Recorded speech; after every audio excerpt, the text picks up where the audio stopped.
मित्रमैत्रिणींनो नमस्कार. मी मुक्ता कदम. शेवटी राहुल गांधी यांनी नरेंद्र मोदी यांना खाली वाकवलेलंच आहे.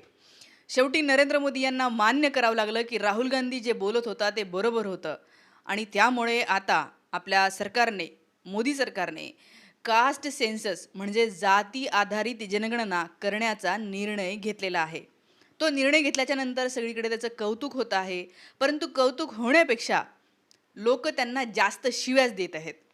नरेंद्र मोदी यांना शिव्या देत आहेत किंवा अजून इतर सगळे भाजपचे नेते आहेत किंवा गडकरी आहे, कंगना रनावत आहे आणि खास करून भाजपला पाठिंबा देणारे जे अंधभक्त आहे आणि गोदी मीडिया आहे, यांना खूप लोक जे आहे ते शिव्या देत आहेत. खूप त्यांची जी आहे ती मजाक उडवत आहे. का मजाक उडवत आहे? का लोक असं करत आहेत? का त्यांची खिल्ली उडवत आहेत? याचं कारण म्हणजे राहुल गांधी गेल्या 2-3 वर्षापासून सतत जाती आधारित जनगणनेची गोष्ट करतोय. प्रत्येक वेळेला संसदेमध्ये भाषणामध्ये राहुल गांधी जाती आधारित जनगणनेवर बोलतोच बोलतो. विदेशामध्ये गेल्याच्या नंतरही बोलतो. लोकसभेमधल्या प्रत्येक भाषणामध्ये, प्रत्येक ठिकाणी जेव्हा प्रचारासाठी जात होते तेव्हा तेव्हा सुद्धा राहुल गांधी यांनी हेच सांगितलं की आपल्याला जाती आधारित जनगणना करायची आहे. जो मैंने वायदा किया था इसी हाउस में, यहाँ जाति जनगणना हम यहाँ करा के दिखाएंगे, आपको जो कहना है कर लो.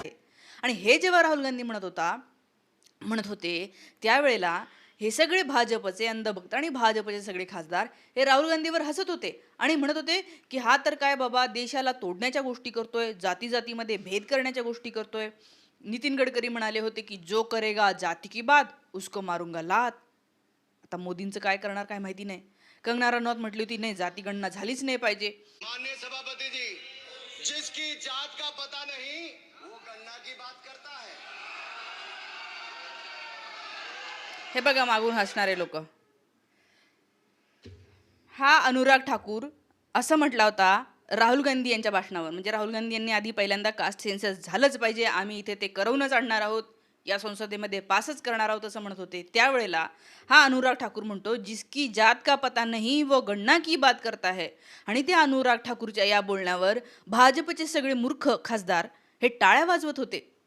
आज या देशामध्ये जर सगळ्यात जास्त काय गरजेचं असेल तर ते म्हणजे संधींची समानता. सगळ्यांना एकसारखी संधी मिळाली पाहिजे. आणि मग एकसारखी संधी कधी मिळेल तर जाती आधारित गणना झाल्याच्या नंतर. आज भारतामध्ये कोणत्या जातीचे किती लोक आहेत हे काहीच माहिती नाही आहे. आज आरक्षण तर अस्तित्वात आहे, आपल्याला माहिती आहे SC ST OBC ह्यांना आरक्षण आहे. पण OBC किती आहेत, SC ST किती आहेत हे अजूनही आपल्याला माहीत नाही आहे. 1931ला म्हणजे जवळपास 100 वर्षाआधी एक कास्ट सेन्सस झाला होता. तेव्हा माहीत झालं होतं की अच्छा या जाती इतक्या इतक्या प्रमाणात आहे. त्याच्यानंतर 100 वर्षामध्ये प्रमाण वाढलं कमी झालं काहीही माहीत नाही. त्यामुळे हे जेव्हा आपण आरक्षण देतं, सरकार आरक्षण देतं, त्यावेळेला आरक्षण त्याच बेसिसवर दिलं पाहिजे की एखाद्या भूभागामध्ये ज्या जातीचे लोक जितके आहेत तितक्या प्रमाणात. म्हणजे 100ला 4 जर का 100ला 7 SC असतील तर 60% SC, 100ला 20 OBC असतील तर 20% OBCंना आरक्षण मिळालं पाहिजे. असं ज्या त्या जातीवर आधारित जर का आरक्षण मिळालं तर सगळ्यांना असं वाटेल की हां आमची संख्या जेवढी आहे तेवढं आम्हाला आरक्षण आहे. म्हणजे आमची संख्या जेवढी आहे तेवढ्या प्रमाणात आम्हाला लोकसभेमध्ये प्रतिनिधित्व आहे, आम्हाला नोकऱ्यांमध्ये प्रतिनिधित्व आहे, हे असं वाटतं. आणि ते सगळ्यात जास्त गरजेचं आहे. म्हणून कास्ट सेन्सस होणं हे खूप गरजेचं आहे आज भारतामध्ये. आणि त्यामुळे राहुल गांधी हे सतत तेच म्हणत होते. राहुल गांधी तर म्हणत होते की आम्ही हे करवून आणणारच आहोत या सभागृहामध्ये. आणि शेवटी ते केलं. म्हणजे गेल्या 10 वर्षामध्ये असं पहिल्यांदा होतं आहे की एखाद्या विरोधी पक्ष नेत्याचं सरकारला ऐकावं लागलं, शेवटी त्या मुद्द्यावर यावं लागलं. अर्थात आता हा भाग वेगळा आहे की आता बिहारचं इलेक्शन आहे, त्यामुळे बिहारच्या जनतेला खुश करण्यासाठी त्यांनी केलं किंवा हे जे काही जाती आधारित गणना करतील त्याच्यामध्ये फॉल्ट असेल, कारण त्यांचा हेतूच तसा नाही आहे. जर गडकरी मरत असतील तर नाही करायचं. इवन नरेंद्र मोदीसुद्धा राहुल गांधी जेव्हा कास्ट सेन्ससची गोष्ट करत होते त्यावेळेला नरेंद्र मोदी म्हणत होते बटेंगे तो कटेंगे, ये जाती में बांटना चाहता है. आणि आता स्वतःच त्याच्यावर आले का आता बटेंगे ते कोटेंगे वगैरे तुम्हाला नाही वाटत का? खरं म्हणजे जाती आधारित जनगणना म्हणजे बाटणं नाही आहे. उलट जर का डेटा असेल ना तर कोणाचे भांडणं होणार नाही. मराठे म्हणणार नाही OBCंना की अरे आम्हाला हे पाहिजे, OBC पण मराठ्यांना म्हणू शकणार नाही, कारण की ते दाखवू शकतील हे हा डेटा आहे, हे आकडे आहेत, आमची संख्या एवढी आहे त्यामुळे आम्हाला इतकं आरक्षण मिळालं पाहिजे. हे आपण सरकारकडे मागू शकतो आणि याचा हक्क जो आहे तो प्रत्येकाला मिळू शकतो. आणि त्यामुळे जाती आधारित जनगणनेचा हा जो काही निर्णय घेतला आहे, त्याच्यामुळे महाराष्ट्रामध्ये हे जे काही ओबीसीचं आरक्षण आहे, धनगर आरक्षण आहे, हे जे काही मुद्दे रखडलेले आहेत ते पण मार्गाला लागणार आहे. आणि त्यामुळे शेवटी असं झालंय की आता नरेंद्र मोदी यांना हे मान्य करावं लागलं.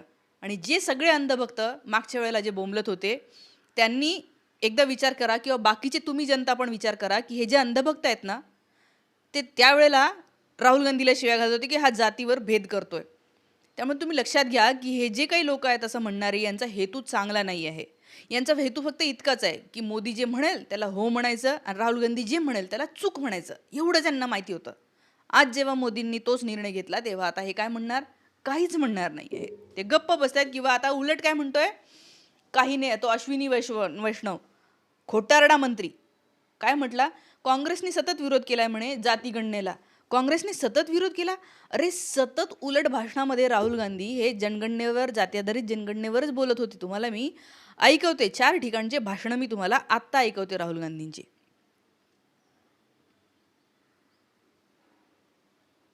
जनगणना की मैंने बात कर रखी, पार्लियामेंट में रखी, हम करवाएंगे, चाहे बीजेपी करवाए ना कराए, हम उन पे ऐसा दबाव डालेंगे, उनको करना ही पड़ेगा. अगर नहीं करेंगे, परे हो जाओ, हम करेंगे. तो मैंने आपसे पहले कहा, ये मेरे लिए राजनीति नहीं है, ये मेरे लिए लाइफ मिशन है, इसको छोड़ने वाला नहीं हूं मैं. और मैं गारंटी करके कह रहा हूं, जो कांचा जी ने कहा, आप लिख लो, जाति जनगणना को कोई शक्ति नहीं रोक सकती है. बिना जाति जनगणना एक्झॅक्टली, जाती गणनेला कोणीच रोखू शकत नाही. आणि का गरजेची आहे तर ते जेव्हा कळेल ना तेव्हा लक्षात येईल की अरे ह्यांची संख्या, एखाद्या पर्टिक्युलर जातीची संख्या इतकी आहे, मात्र लोकसभेमध्ये ते नाही आहेत, सेक्रेटरी ते नाही आहेत, IAS नाही आहेत, IPS नाही आहेत, सरकारी नोकरींमध्ये ते नाही आहे, हे कळेल. आणि आज जसं राहुल गांधी म्हणतात, सगळ्या इन्स्टिट्यूट्स ह्या फक्त एका डॉमिनंट जातीने व्यापून टाकलेल्या आहेत. आणि त्याच्यावर सोल्युशन हेच आहे की जाती आधारित जनगणना आणि त्या आधारित आरक्षण देणे. आणि त्यामुळे आता लोक जे आहेत ते हे सगळं हे करायला लागलेले आहेत. निर्णय खूप खूपच चांगला आहे. परंतु याच्यावरून एकच लक्षात येत आहे की सत्तेमध्ये असलेल्या लोकांकडे त्यांचा कुठलाही अजेंडा नाही आहे. ते त्यांचे कुठलेही आश्वासनं पूर्ण नाही करू शकत आणि त्यांच्याकडे मुद्दे नसल्यामुळे त्यांना विरोधकांमधून मुद्दे चोरावे लागत आहेत. पहिले ते खासदार चोरायचे, आमदार चोरायचे, फुसलावून आणायचे. आता त्यांना खासदार आमदार सोडून मुद्देसुद्धा चोरावे लागत आहेत. आणि ही खूप मोठी गोष्ट आहे. आज जे काही कालचा निर्णय हा विरोधकांसाठी, राहुल गांधीसाठी, काँग्रेससाठी खूप मोठा आहे. आणि मी सुद्धा, तुम्हाला माहिती असेल, मी खूपदा हे म्हणत राहिलेली आहे, इव्हन मराठा आरक्षणावर, सगळ्या प्रकारच्या आरक्षणावर उपाय एकच आहे, तो म्हणजे जाती आधारित जनगणना करणे. आणि ती झाली, दूध का दूध, पाणी का पाणी होणार. आणि त्यामुळे आपल्याला कळणार आहे की नेमकं काय होतं आहे ते. याच्या आधी तेलंगणामध्ये जाती आधारित जनगणना आत्ताच झाली आहे. त्यांनी पण आरक्षणाची मर्यादा 50% जास्त वाढवली. बिहारमध्ये 65% आरक्षण दिलेलं आहे, तिथेही जाती आधारित जनगणना झाली जेव्हा नितीश कुमार हे भाजपच्या विरोधात होते. कर्नाटकामध्ये जाती आधारित जनगणना जस्ट झालेली आहे. आता त्याच्यावर पुढचे काही आरक्षणाच्या मर्यादा ते वाढवू शकतील. पण हा जो काही निर्णय हा दिसतोय की काँग्रेस ज्या ज्या ठिकाणी सरकार सत्तेमध्ये होतं त्या ठिकाणी त्यांनी जाती आधारित जनगणना केलेल्या आहेत, करत आहेत. निर्णय चांगला आहे, अर्थात ते कोणीही घेऊ. जर निर्णय चांगला असेल तर आपण सगळ्यांनी सपोर्ट केलाच पाहिजे. पण यापुढे हेही नाही झालं पाहिजे की आता हे जे काही म्हणणं सुरू केलं यांनी की हा आमचाच मुद्दा होता, काँग्रेसचा मुद्दाच नव्हता आणि राहुल गांधींनी तर विरोधच केला होता, हे जे यांचं खोटरडं चाललेलं आहे, या लोकांना हेरून ठेवा. एका गोष्टीवरून जर काही लोक खोटे बोलू शकतात, याचा अर्थ हे लोकांच्या हिताचं काहीच करू शकत नाही. कारण की त्यांचा हेतूच मुळात फॉल्टी आहे, खोटारडा हे आहे. हे लक्षात ठेवा. आज या गोष्टीवरून मला तुम्हाला हे सांगावं वाटलं. अजून याच्यावर मी व्हिडिओ बनवणार आहे वेगळे, पण आता सध्या इतकंच. धन्यवाद.